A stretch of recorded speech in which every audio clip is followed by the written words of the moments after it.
El sistema linfático está formado por células, tejidos y órganos que vigilan las superficies corporales y los compartimientos internos y reaccionan frente a sustancias potencialmente nocivas.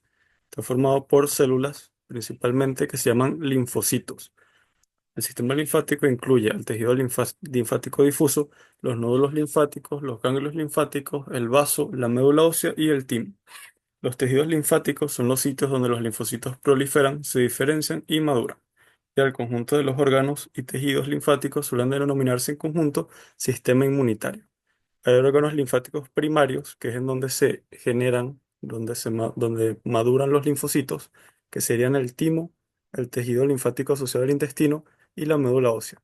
Y están los órganos linfáticos secundarios, que es hacia donde migran los linfocitos una vez que ya maduraron en los primarios. Es decir, maduran en los primarios, migran hacia los secundarios y luego residen ahí y pueden circular por la sangre y por los vasos linfáticos. Entonces vamos a empezar hablando un poco de inmunología. Una respuesta inmunitaria es la que se produce en respuesta a un agente potencialmente nocivo. Esta se divide en inmunidad inespecífica o innata y en inmunidad específica o adaptativa. La inespecífica es la primera línea de defensa contra la agresión microbiana. Esta está dada por barreras físicas, como puede ser la piel y membranas mucosas, defensas químicas, como puede ser pH bajo, como puede ser, por ejemplo, en el estómago, sustancias secretoras, como pueden ser enzimas, el complemento en la sangre, etcétera, y células fagocíticas, como pueden ser macrófagos y neutrófilos. Es inespecífica porque no está dirigida hacia ningún agente en particular, simplemente son una línea de defensa que nos defiende en general contra la agresión microbiana, es decir, no son específicas contra un agente agresor, mientras que la inmunidad específica o adaptativa sí ataca a invasores específicos, y esta está dada por la respuesta humoral y la respuesta celular.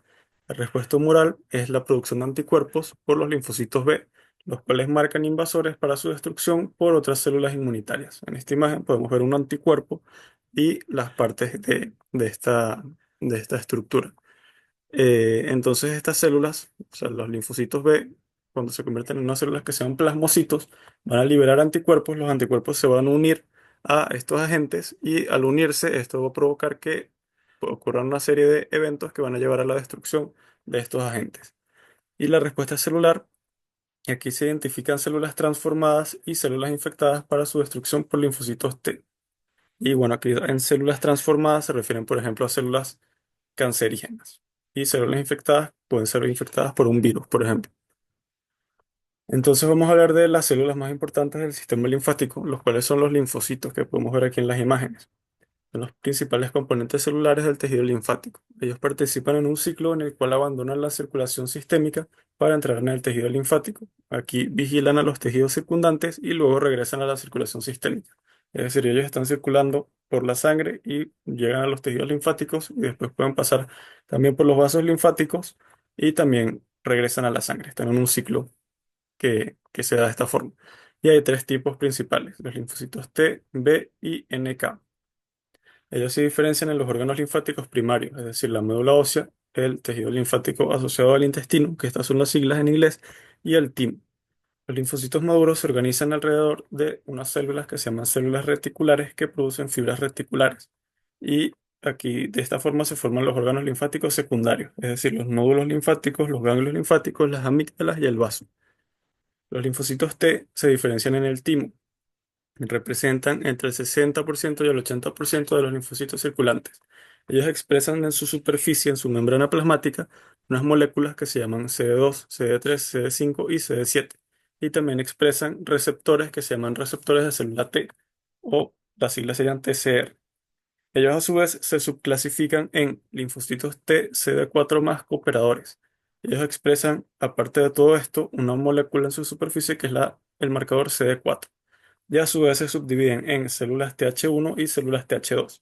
La función de estas es el control de patógenos intracelulares como virus y ciertos microorganismos, y la función de las Th2 es participar en respuestas inmunitarias mediadas por anticuerpos frente a patógenos extracelulares. También tenemos a los linfocitos T CD8 más citotóxicos. Aquí ellos expresan marcadores CD8 y intervienen en la destrucción de células infectadas por virus, células transformadas por cáncer, células infectadas por microorganismos intracelulares, parásitos y células trasplantadas. También tenemos a los linfocitos T reguladores o supresores. Ellos pueden suprimir una respuesta inmunitaria frente a antígenos extraños y propios mediante su influencia sobre la actividad de otras células del sistema inmunitario. Y también tenemos a los linfocitos T gamma delta, que tienen un receptor distinto a los demás, que está compuesto por una cadena gamma y una cadena delta. Ellos se desarrollan en el timo y luego migran hacia los tejidos epiteliales. Los linfocitos B fueron identificados inicialmente en un órgano que se llama bolsa o bursa de Fabricio en las aves, o en órganos equivalentes como la médula ósea y el GALT en los mamíferos. Entonces los linfocitos T son T porque se diferencian en el timo, los B son B porque se describieron inicialmente en este órgano. Ellos participan en la producción y en la secreción de anticuerpos, constituyen entre el 20 y el 30% de los linfocitos circulantes, y ellos expresan moléculas del complejo mayor de histocompatibilidad 2 o MHC2 en su superficie celular. Esto vamos a describirlo con más detalle más adelante. Ellos se diferencian en células plasmáticas que sintetizan y secretan anticuerpos y en linfocitos B de memoria, que responden con más rapidez ante el próximo encuentro con el mismo antígeno. Si los linfocitos T se pueden diferenciar en estas dos células. Los linfocitos NK son NK por Natural Killer, que en inglés significa asesino natural. Ellos están especializados en destruir ciertos tipos de células diana. Es decir, ciertos tipos de células, cuando dicen células dianas, son como objetivo. O sea, el diana es un objetivo. Ellos pueden destruir ciertos tipos de células específicos. Son parte de la inmunidad inespecífica y constituyen entre el 5 y el 10% de los linfocitos circulantes. No maduran en el timo y no expresan el receptor TCR. En cuanto a la respuesta inmunitaria, tenemos una respuesta primaria y una respuesta secundaria.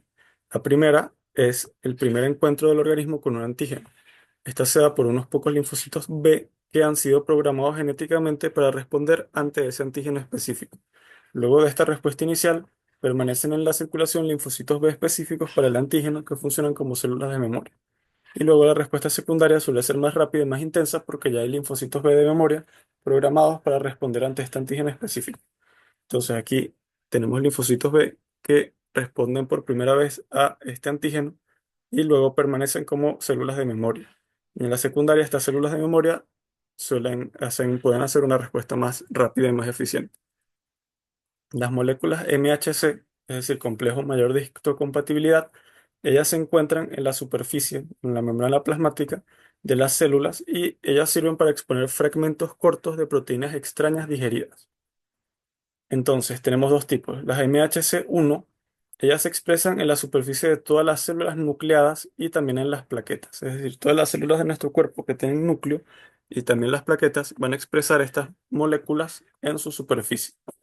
Ellas actúan como una diana para permitir la eliminación de células propias anómalas. O sea, lo que ellas hacen es que ellas están en la membrana plasmática y ellas exponen proteínas encima de ella. O sea, todas las células, todas las proteínas que se producen dentro de la célula, ellas van a agarrar, por así decirlo, un trocito de esa proteína y lo van a exponer, como diciéndole a las células del sistema inmunitario, mira, esto es todo lo que yo estoy produciendo adentro mío. Entonces, la función de esto es que si una célula está infectada por un virus, por ejemplo, ella va a producir proteínas que son del virus. Es decir, el virus va a secuestrar, por así decirlo, el sistema de síntesis de proteínas de la célula. Entonces esa célula va a estar, además de tener las proteínas propias normales de la célula, va a tener dentro de ella proteínas que son del virus. Entonces, estas moléculas lo que hacen es que, aparte de mostrar las proteínas propias normales, van a mostrar que adentro de ellas se están produciendo proteínas anómalas que son de un virus. Entonces las células del sistema inmune se van a dar cuenta de esto y van a destruir a estas células. Esa es la función. Entonces ellas exponen en su superficie fragmentos cortos de todos los péptidos que son sintetizados activamente por la célula. Todos los péptidos endógenos propios se exhiben en la superficie de cada célula en el organismo. Los péptidos de virus o específicos de cáncer solo se exhiben en la superficie de las células infectadas o transformadas. Las moléculas MHC1 presentan fragmentos de péptidos a los linfocitos TCD8 más citotóxicos. Entonces, si estos linfocitos ven que una célula está presentando con las MHC1 proteínas de virus o proteínas que se presentan en el cáncer, entonces se van a dar cuenta que esa célula está enferma, por así decirlo, y la van a destruir. Las MHC2 tienen una distribución más limitada. Ellas se expresan en la superficie de todas las células presentadoras de antígenos. Entonces, estas moléculas presentan péptidos extraños que han sufrido endocitosis y que han sido parcialmente digeridos a los linfocitos TCD4 más cooperadores. Entonces, aquí tenemos a una célula transformada por cáncer. Ella va a tener péptidos específicos de cáncer dentro de ella y esos péptidos los va a mostrar a través de las MHC1. Entonces, los linfocitos TCD8 citotóxicos van a darse cuenta de esto y van a destruir a la célula. Y por otro lado tenemos a los macrófagos, que son células presentadoras de antígenos. En este caso, ellos fagocitan un antígeno extraño, lo descomponen en su interior y luego eso lo exponen en las MHC2, que se lo presentan a los linfocitos TCD4 cooperadores. Entonces, con las MHC1 presentamos las proteínas que se sintetizan dentro de la célula. Y con las MHC2, las células presentadoras de antígenos presentan antígenos que ellos fagocitaron y que procesaron dentro de ellas para poder presentarlos a través de estas MHC2. Entonces, las células presentadoras de antígeno, a sus siglas APC, ellas pertenecen a algo que se llama el sistema fagocítico mononuclear, que está formado por macrófagos, macrófagos perisinusoidales del hígado, células de Langerhans, células dendríticas del vaso y de los ganglios linfáticos. Hay dos células presentadoras de antígenos que no pertenecen a este sistema. Ellas son los linfocitos B y las células epitelio-reticulares tipo 2 y tipo 3 del timo, que vamos a hablar de ellas más adelante. Para presentar un antígeno al linfocito TCD4 operador, la célula presentadora de antígeno primero procesa el antígeno intracelularmente y después expone los péptidos antigénicos en su superficie por medio de las moléculas del MHC2. Entonces aquí tenemos un dibujito que podemos ver que en este caso, o sea, sobre la función de las MHC1, tenemos proteínas que se sintetizaron dentro de la célula y ellas se van a unir a las MHC1 y ahí las vamos a presentar en la superficie. Mientras que, por otro lado, las MHC2, aquí lo que se hace es que un antígeno exógeno, la célula se lo come, hace fagocitosis, y luego es que se une a las MHC2 y luego es que lo podemos presentar en la superficie de las células. Entonces, las MHC1 presentan péptidos endógenos que se produjeron dentro de la célula. Las MHC2 presentan antígenos exógenos, es decir, cosas que la célula se comió y que luego presentó. Ahora vamos a hablar de los tejidos y los órganos linfáticos. Vamos a empezar hablando de los vasos linfáticos. Ellos comienzan como redes de capilares ciegos en el tejido conjuntivo. Son más abundantes debajo del epitelio de la piel y de las membranas mucosas. Su función es eliminar sustancias y líquidos desde los espacios extracelulares de los tejidos conjuntivos para formar la linfa. Entonces ellos funcionan como auxiliares de los vasos sanguíneos, recogiendo todo el remanente de líquido que quedó en el tejido, en la matriz extracelular.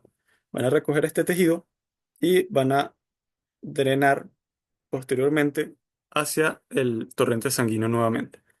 Entonces, a medida que la linfa circula a través de los vasos linfáticos, atraviesa unas estructuras que se llaman ganglios linfáticos, en donde los antígenos son procesados por las células presentadoras de antígenos.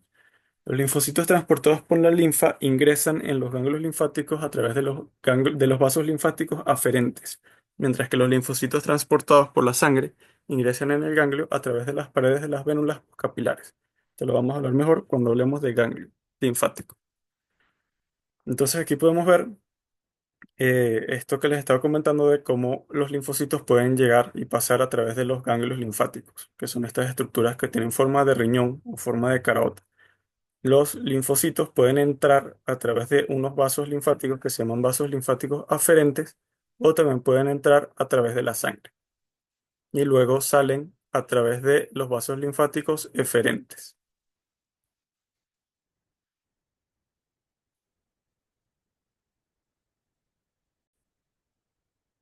Pues, el tejido linfático difuso son acumulaciones de tejido linfático que no están envueltas por una cápsula y que se encuentran en la lámina propia o tejido subepitelial del tubo digestivo, las vías respiratorias y el sistema urogenital.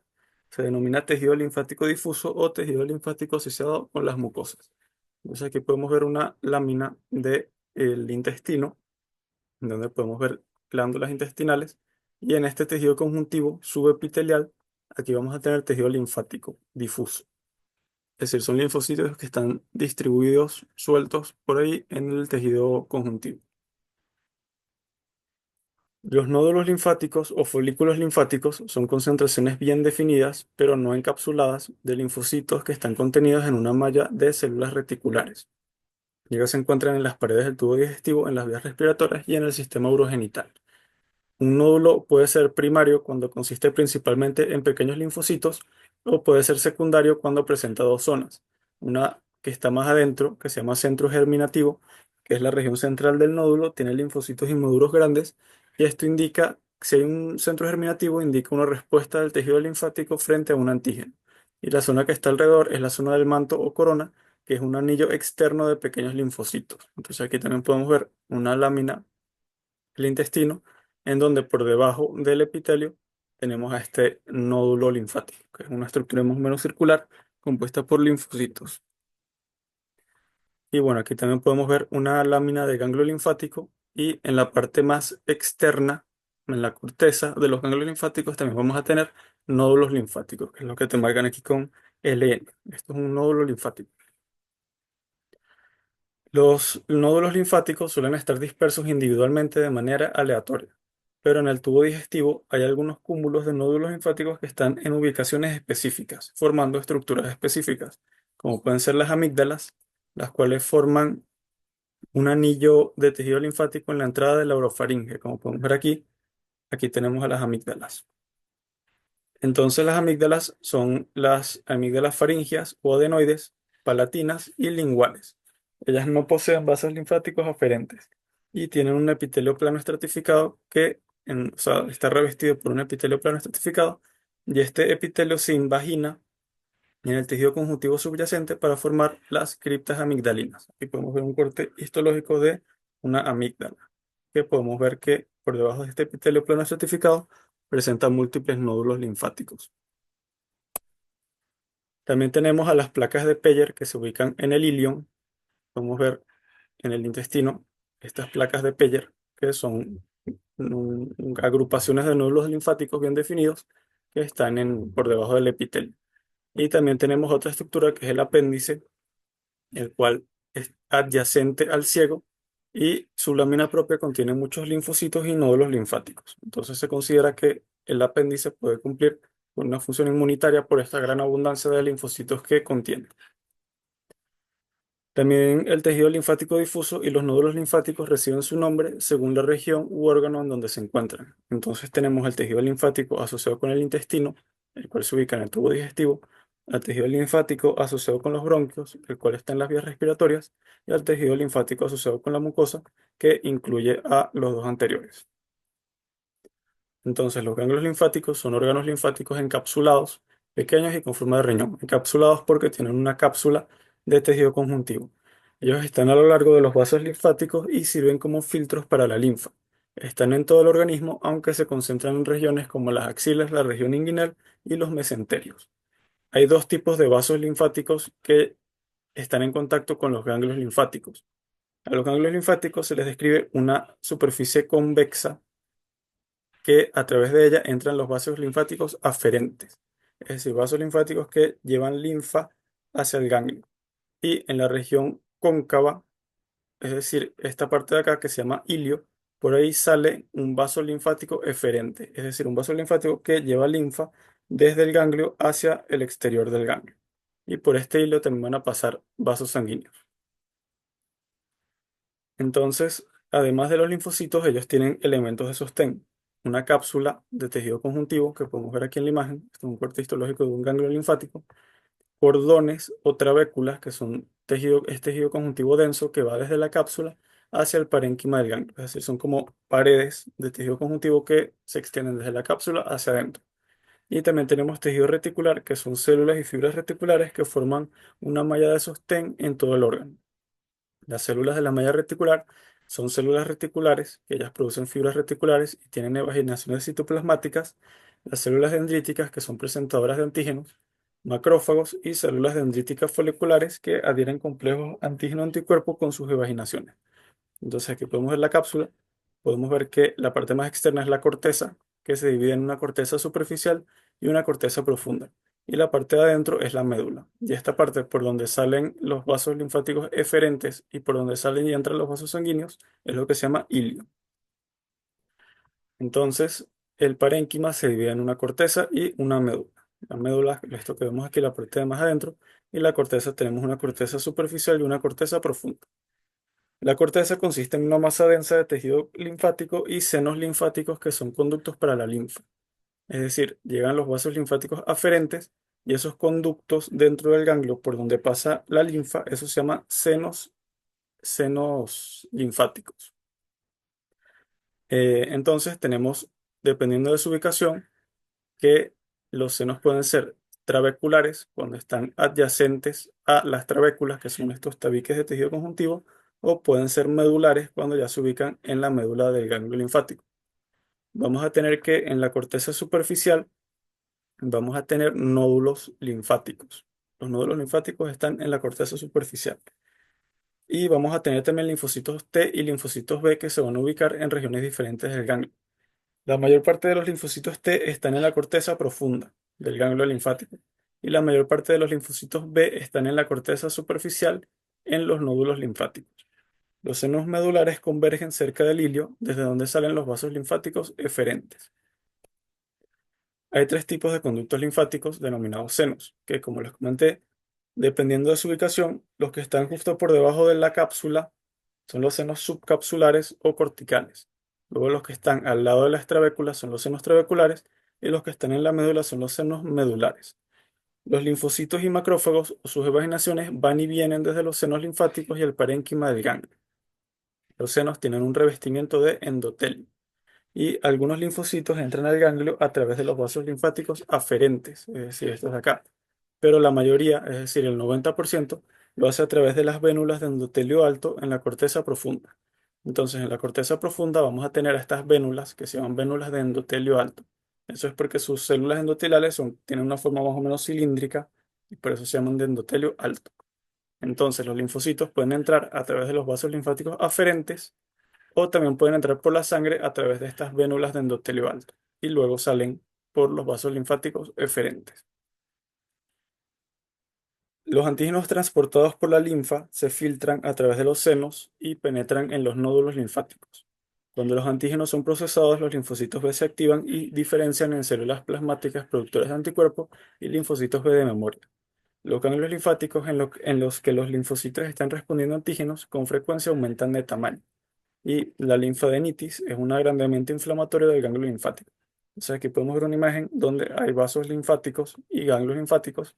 Si un ganglio linfático, como podría ser por ejemplo una infección, está reaccionando frente a antígenos, entonces estos van a aumentar de tamaño y esos durante el examen físico de un paciente se podrían palpar como unas pequeñas masas que en este caso están en el cuello, pero también se podrían palpar por lo menos en la región inguinal o en las axilas, por ejemplo. Ahora vamos a hablar del timo. El timo es un órgano bilobulado, es decir, que tiene dos lóbulos, que está localizado en el mediastino superior anterior al corazón. Es decir, lo tenemos aquí en esta región. Este se desarrolla, en cuanto a su desarrollo embrionario, a partir de algo que se llama tercera bolsa faríngea. Este órgano se mantiene grande hasta la pubertad y en este punto se reduce y la mayor parte del tejido linfático es reemplazado por tejido adiposo. Él tiene una cápsula de tejido conjuntivo desde donde se extienden cordones hasta el parénquima del órgano. Y la cápsula y cordones tienen vasos sanguíneos y vasos linfáticos eferentes, pero no tienen vasos linfáticos aferentes. Y también hay nervios. Entonces aquí podemos ver un corte del timo, en donde podemos ver que tiene esta cápsula de tejido conjuntivo y de esa cápsula también se van a extender estas trabéculas o tabiques de tejido conjuntivo. Y al timo se le describe una corteza, que sería la parte que se ve más oscura, y la parte de más adentro es la médula. Entonces, el tejido conjuntivo del timo tiene fibras de colágeno, fibroblastos, células plasmáticas, granulocitos, linfocitos, mastocitos, células adiposas y macrófagos. Los cordones o trabéculas establecen dominios que se llaman lobulillos tímicos, que son continuos entre sí. Es decir, todo el timo por dentro es continuo entre sí. Estos cordones, es decir, no forman lobulillos como tal, no aíslan zonas específicas. O sea, dentro del timo no hay una región que esté rodeada completamente por tabiques, sino que toda la parte de dentro del timo es continua entre sí. Los tabiques simplemente se introducen, pero no aíslan en ninguna parte dentro del timo. Esto se refiere cuando dice que los lobulillos tímicos son continuos entre sí. La corteza tímica es muy basófila, es decir, que con hematoxilina y eosina se teñe así de color oscuro. Los linfocitos T que están en el timo se llaman timocitos, y los linfocitos T que están en desarrollo derivan de las células progenitoras linfoides comunes que se originan en la médula ósea. En el timo, aparte de los linfocitos, vamos a tener unas células que se llaman células epitelio-reticulares. Ellas tienen características de células epiteliales y de células reticulares, y su función es proveer un armazón o estroma, estroma es tejido de sostén, para los linfocitos T en desarrollo, y se describen 6 tipos. Los tipo 1 están en el límite de la corteza y la cápsula, así como también entre el parénquima cortical y los cordones, es decir, están como en la parte más externa del timo. También rodean la adventicia de los vasos sanguíneos y su función es separar al parénquima, es decir, a la parte funcional del timo, donde están los linfocitos, separan al parénquima tímico del tejido conjuntivo del órgano. Luego tenemos a los tipo 2, los cuales se encuentran en la corteza. Ellas tienen una forma estrellada porque tienen evaginaciones citoplasmáticas y ellas expresan moléculas MHC1 y MHC2 que participan en la educación de los timocitos, que vamos a describir más adelante. Los tipo 3 están en el límite entre la corteza y la médula. Ellos crean una barrera entre estas dos regiones y tienen moléculas MHC1 y MHC2. Los tipo 4 también están entre la corteza y la médula y también crean una barrera entre estas dos regiones. Los tipo 5 están en la médula y tienen evaginaciones citoplasmáticas y funcionan como un armazón celular. Y los tipo 6 forman corpúsculos tímicos o corpúsculos de Hazard, que son los que podemos ver aquí en esta imagen y también lo podemos ver aquí. Es decir, estas son estructuras muy características del timo que probablemente se los pregunten en el parcial práctico. En cuanto a su función, no está muy definida, pero se cree que pueden producir interleucinas que actúan en la diferenciación de los linfocitos T durante su desarrollo. Entonces, hay macrófagos en la corteza tímica y ellos son responsables de la fagocitosis de los linfocitos T que no cumplen con las exigencias de la educación tímica. Alrededor del 98% de los linfocitos T sufre apoptosis y son fagocitados por los macrófagos. Y en el timo también vamos a tener algo que se llama barrera hematotímica. Ella impide el contacto de los linfocitos que alcanzan la corteza tímica con antígenos. Y está formada por las estructuras que vemos aquí en la imagen. Es decir, el endotelio de los vasos sanguíneos, que es de tipo continuo, la lámina basal del endotelio, los pericitos, macrófagos y por las células epitelio-reticulares tipo 1. En cuanto a la educación de los linfocitos T, este es un proceso en donde ocurre maduración y diferenciación de las células madre linfoide multipotenciales en linfocitos T. Es decir, inicialmente en el timo tenemos estas células madre y el proceso en el cual ellas se convierten en linfocitos T se llama educación de los linfocitos. Este proceso se caracteriza por la expresión y desaparición de moléculas que se llaman moléculas CD en la superficie de estas células. La expresión, en primer lugar, bueno, aquí podemos ver en esta imagen que la parte más externa tenemos células epitelio-reticulares tipo 1. Luego aquí tenemos a las tipo 2 que tienen estas evaginaciones. Luego en el límite entre la corteza y la médula tenemos a las tipo 3 y a las tipo 4. Luego en la médula tenemos a las tipo 5 que también tienen evaginaciones. Y aquí tenemos a las tipo 6 que forman a los corpúsculos de Hazard. Entonces, los linfocitos se van a ir educando, yendo desde la corteza y van pasando una serie de pruebas hasta llegar a la médula. Y los linfocitos que no cumplen con estas pruebas son fagocitados y mueren por los macrófagos, y los que sí cumplen con estas pruebas abandonan el timo a través de la sangre. Entonces, en primer lugar, en el linfocito inmaduro se expresan moléculas CD2 y CD7 en la superficie de los linfocitos T, y esto indica una etapa inicial de la diferenciación que se llama etapa negativa doble. Se llama negativa doble porque estos linfocitos no tienen moléculas CD4 ni CD8. Como no tienen estas dos, es una etapa negativa doble. Luego viene la expresión de, aparte de las que ya tenía anteriormente, la molécula CD1, que indica la etapa intermedia de la diferenciación. Luego los linfocitos T expresan TCR, que es el receptor de los linfocitos T, CD3, CD4 y CD8. Esta etapa se llama etapa doble positiva. Antes era doble negativa porque no tenía ni CD4 ni CD8, pero en esta etapa, como sí tiene CD4 y CD8, tiene los dos, se llama etapa doble positiva. Las células epitelioreticulares tipo 2 y tipo 3 le presentan a los linfocitos antígenos propios y extraños, y esta es una de las pruebas por las que pasan estos linfocitos. Aquí pueden pasar dos cosas. Si el linfocito reconoce moléculas MHC propias y antígenos propios y extraños, el linfocito sobrevive, y este proceso se llama selección positiva. Si el linfocito no reconoce a estas moléculas MHC propias y tampoco reconoce a los antígenos propios y extraños, entonces la célula muere por los macrófagos que lo van a fagocitar. Las células que pasan la prueba de selección positiva abandonan la corteza e ingresan a la médula para su siguiente prueba. Aquí los linfocitos que reconocen el antígeno propio presentado por las moléculas MHC son eliminados. Esto se llama selección negativa. Es decir, los linfocitos que reconocen al antígeno propio, antígenos propios, son eliminados en este proceso. Y las células que sobreviven se convierten en linfocitos TCD8 citotóxicos si pierden CD4 y retienen CD8, o linfocitos TCD4 cooperadores al perder CD8 y retener CD4. Y esta es la etapa positiva simple. Simple porque solamente se quedan con uno de los dos, con CD8 o con CD4. Y bueno, esta parte de selección negativa se da gracias a las células epitelioreticulares tipo 5. Luego, los linfocitos que pasan estas pruebas abandonan el timo al pasar desde la médula hacia la circulación sanguínea. Ahora vamos a hablar del vaso. El vaso es este órgano que podemos ver aquí. Es el órgano linfático más grande. Se ubica en el cuadrante superior izquierdo de la cavidad abdominal. Su función es filtrar sangre y reaccionar inmunitariamente frente a antígenos transportados por él.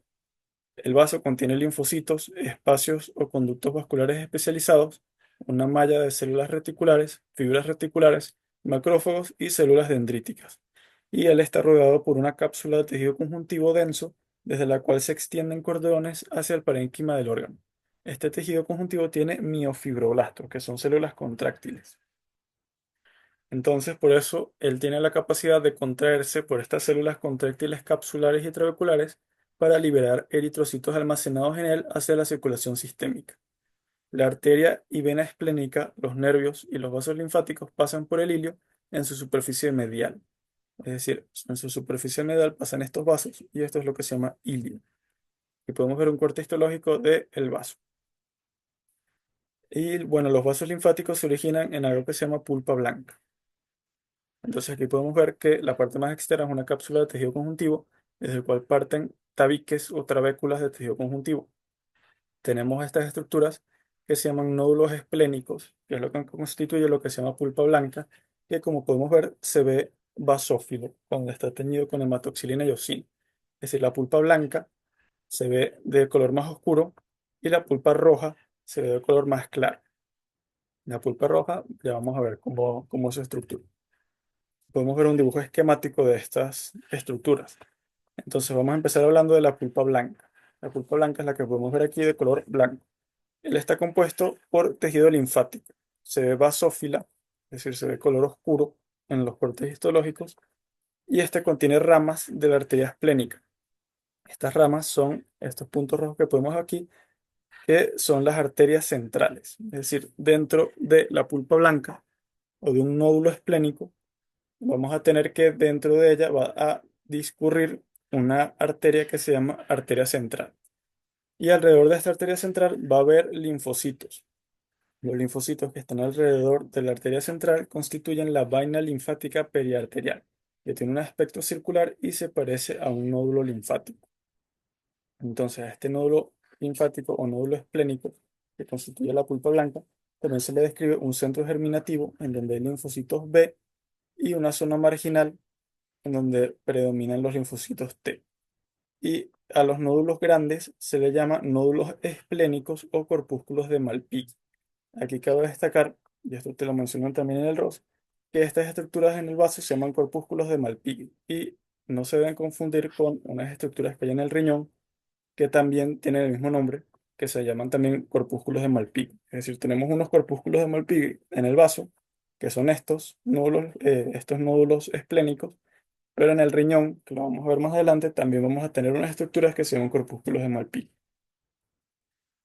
Entonces ahora vamos a hablar de la pulpa roja. Esta está compuesta por sinusoides esplénicos que están separados por cordones esplénicos o que también se llaman cordones de Billroth.